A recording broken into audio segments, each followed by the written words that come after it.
కానీ మొన్నటిదాకా ఎలక్షన్ జరిగే వరకు భూగర్భ జలాలు లేకపోతే నీళ్లు అన్ని బాగున్నాయి. ఈ ఎందుకున్నాయంటే 3 నెలల్లోనే మేమేం చేసినామని అంటారు కదా కాంగ్రెస్ వాళ్ళు. మేము రాగానే మాయం చేసినామా? భూగర్భ జలాలు ఎందుకు 3 నెలలు మాయమైపోయాయి? దీని ప్రధాన కారణం ఏంటంటే ఎలక్షన్స్ మనం చెరువులు నింపుకునే సమయంలో రావడం. అంటే వర్షాకాలం ఎండ్ అయ్యే టైంలో రాజకీయ నాయకుల దృష్టి, అది కేసీఆర్ కావచ్చు, రేవంత్ రెడ్డి కావచ్చు, ఇంకోరు కావచ్చు, వీళ్ళు దాదాపుగా అక్టోబర్ నుంచి జనవరి దాకా నీళ్ళ గురించి ఆలోచించలే, వ్యవసాయం గురించి ఆలోచించలే. ఇంజనీర్లు వాళ్ళకున్న ఆలోచనల మేరకు మేము మహబూబ్నగర్లో కల్వకుర్తికి, నెట్టెంపాడుకు వీటికి నీళ్ళు ఇవ్వలేమని చెప్పేసిండ్రు. ఎందుకంటే ఆ శ్రీశైలానికి వచ్చిన ఇన్ఫ్లోస్ తక్కువ ఉన్నాయి కాబట్టి అక్కడ వ్యవసాయం జరగలేదు. కానీ ఉత్తర తెలంగాణలో ఏమైంది, 9 ఏళ్ల నుంచి నాగార్జున సార్ లెఫ్ట్ కెనాల్ కానీ ఉత్తర తెలంగాణ ప్రాంతం కానీ ఎన్నడూ కూడా 2 పంటలకు తక్కువ కాకుండా కేసీఆర్ గారు నీళ్ళు ఇచ్చారు. ఆయన ఆ నీళ్ళ మీద ఆయనకు ఎప్పుడు రోజుకొక గంట 2 గంటలైనా ఆయన దృష్టి ఉంటుంది. రైతులు నాట్లేసుకుంటే నీళ్ళు ఎక్కడి నుంచి చేయాలి. అందుకని ఏం చేస్తారంటే పంటలు కోతకు రాకముందే, ఖరీఫ్ పంటలు ఏవైతే వర్షాకాల పంటలు కోతకు రాకముందే ఎక్కడెక్కడ చెరువులు నింపాలి, ఆయనకు జాగ్రఫికల్గా ఆయనకు ఉన్నంత అవగాహన ఇంకెవరికి లేదు. అయితే నీళ్ళని ఎక్కడి నుంచి లిఫ్ట్ చేయాలి, ఎక్కడ వేయాలి, ఫస్ట్ టైం తెలంగాణలో అదివరకు కూడా మనకు 2 ప్రాజెక్ట్స్ పెద్దవి కట్టారు. నాగార్జున సాగర్ కట్టారు, శ్రీరామ్ సాగర్ కట్టారు. కానీ వాగులకు నీళ్ళు వదిలిపెట్టడము, చెరువులకు నీళ్ళు వదిలిపెట్టడం, చైన్ ఆఫ్ ట్యాంక్ సిస్టమ్కు నీళ్లతో అనుసంధానం చేయడం అనేది ఏ ప్రభుత్వం చేయలే. రైట్ ఫ్రమ్ నీలం సంజీవ్ రెడ్డి దగ్గర నుంచి కిరణ్ కుమార్ రెడ్డి దాకా ఎవరూ చేయలేదు. అది ఆ పని కేసీఆర్ గారు చేశారు. చేసి కొన్ని వందల ఎక్స్ట్రా తూములు పెట్టాడు. ఆ కాళేశ్వరం లిఫ్ట్ చేసిన వాటర్ కానీ, శ్రీరామ్ సాగర్ నుంచి ఫ్లో అవుతున్న వాటర్ కానీ, దీనికి అంతటికి కూడా నదులతో అనుసంధానం, వాటర్ స్ట్రీమ్స్తో అనుసంధానం చేశాడు. మనకున్నాయి పెద్ద నదులు 2, కృష్ణా, గోదావరి. కానీ ఒక 10-12 పెద్ద ట్రిబ్యూటరీస్ ఉంటాయి, మంజీరా కానీ, మూసీ కానీ, ఇట్లాంటివి. వాటి కింద ఒక్కొక్క దాని కింద ఒక డజన్ల కొద్దీ వాగులు ఉంటాయి. ఈ వాగులే చెరువులకు అనుసంధానం ఉంటాయి. ఈ వాగులే మన చైన్ ఆఫ్ ట్యాంక్ సిస్టమ్కి మూలాధారం. వీటన్నిటిని అనుసంధానం చేసి ఒక్క వాగు దగ్గర ఒక్క డిస్ట్రిబ్యూటర్ నుంచి నీళ్ళు వదిలిందంటే 10-15 చెరువులు నిండుతాయి. అయితే ఆ పని సక్సెస్ఫుల్గా 8 సంవత్సరాలు కేసీఆర్ గారు చేయగలిగారు. మిషన్ కాకతీయ రివైవల్ కానీ, దాదాపు 1100 చెక్ డ్యామ్స్ను కట్టడం కానీ, అది కేవలము ఈ ప్రతి దగ్గర కూడా భూగర్భ జలాలు సమృద్ధిగా ఉండాలి. ప్రతి దగ్గర కూడా దాని ఫుల్ పొటెన్షియల్ ఎంత అయితే ఉంటుందో చెరువుకు 5000 ఎకరాలు ఉంది, 5000 ఎకరాలు కూడా సాగు కావాలి. ఈ ఉద్దేశంతో ఆయన 2 పంటలకు నీళ్ళు ఇస్తూ అదొక కఠోర శ్రమతోని, ఎంతో దీక్షతోని, ఎంతో నాలెడ్జ్ తీసుకున్నాడు ఆయన. అసెంబ్లీలో మనకి ఇచ్చిన పవర్ పాయింట్ ప్రజెంటేషన్ అది నభూతో నభవిష్యతి. ఏ రాష్ట్రంలో ఏ ముఖ్యమంత్రి అంత ప్రిపేర్ అయ్యి పవర్ పాయింట్ ప్రజెంటేషన్ ఇచ్చిన దాఖలాలు లేవు.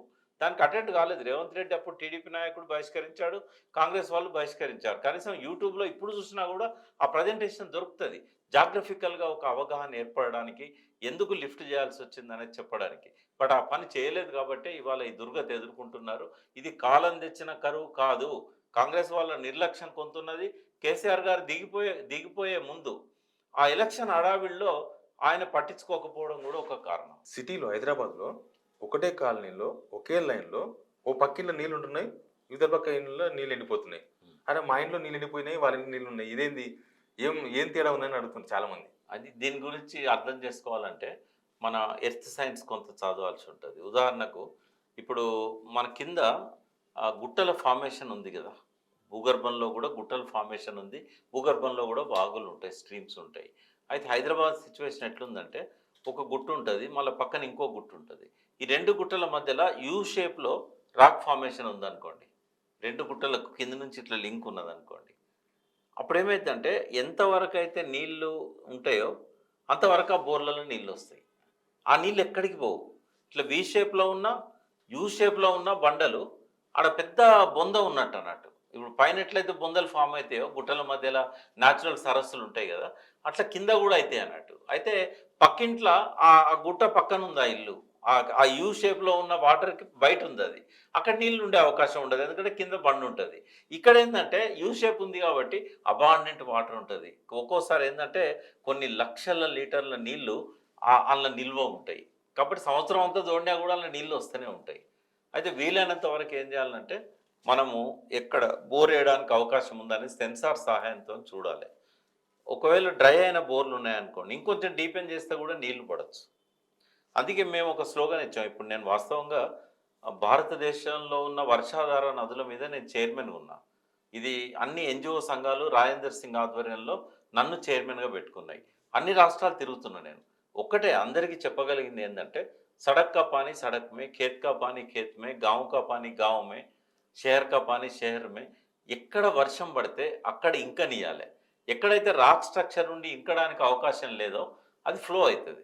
బట్ మనకు అవకాశం ఉన్న కాడ, వెదర్ జోన్ ఉన్న కాడ మనము లోపలికి నీళ్ళని పంపాలి. అందుకే మున్సిపల్ వాళ్ళు ఏం చేశారు, జీహెచ్ఎంసీ వాళ్ళు, మీరు ఇంకుడు గుంతలు గనుక చేసుకున్నట్టయితే మీకింత సబ్సిడీ ఇస్తామని చెప్పారు.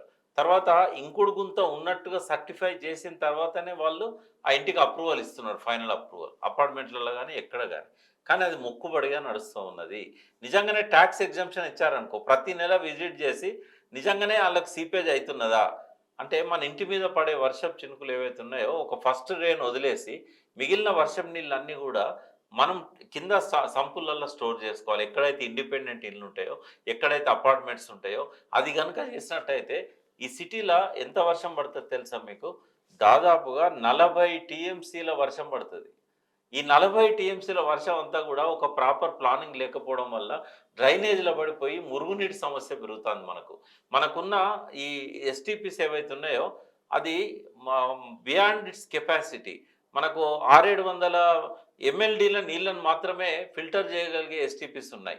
కేటీఆర్ గారు ఏం చేశారు లాస్ట్ 2 ఇయర్స్‌లో 3600 కోట్లు పెట్టి ఈ షేర్లింగంపల్లి, తర్వాత కూకట్పల్లి, కుత్బుల్లాపూర్ కాన్స్టిట్యున్సీలల్లా పెరిఫరీలా ఎస్టీపీలు పెట్టాడు. ఇంతవరకు ఇంకా అవి ఓపెన్ కాలేదు. చాలా వరకు ఏందంటే నిర్మాణ దశలో ఉన్నాయి. కొన్ని పూర్తయినాయి. ఎన్ని ఎస్టీపీలు పెట్టినా గూడా వర్షపు నీటిని గనుక మనం ప్రాపర్‌గా దాన్ని ఎందుకు మురుగు నీళ్ళలో కలవనియాలే? ఆ పొల్యూషన్‌లో కలిసిన నీళ్ళని ఎందుకు గూడా ఫిల్టర్ చేయాలి మళ్ళా? ఈ పొల్యూషన్ అంతా మూసి రైతుల మీద ఎందుకేయాలి? కాబట్టి ఒక ప్రాపర్ ప్లానింగ్ లేదు. నిజాంకున్న ప్లానింగు ఈ సమైక్య రాష్ట్రంలో గాని, తెలంగాణ ఏర్పడ్డ తర్వాత గాని, ఈ పాలకులకు ఆయన విజన్‌తో పోలిస్తే ఆ విజన్ కనబడలేదు. చాలా చేయాల్సుండే. మాటలకే పరిమితమైంది తప్ప చాలా వరకు పనులు కాలేదు. కేవలం మూసీ ప్రక్షాళన ఎస్టీపీల వరకే పరిమితమైంది. నాలాల నుంచి వచ్చే పొల్యూషన్ అంతా ట్రీట్ చేస్తామన్నారు. మూసీని పూర్తిగా ప్యూరిఫై చేస్తామన్నారు. 2 ఇయర్స్‌లో మంచినీళ్ళు తాగిస్తాం మూసీ నుంచి అని అన్నారు. ఎందుకో ప్రయారిటీ మారిపోయింది. ప్రాజెక్టుల మీద ఎక్కువ దృష్టి పెట్టారు. ఇక్కడ జరగలేదు.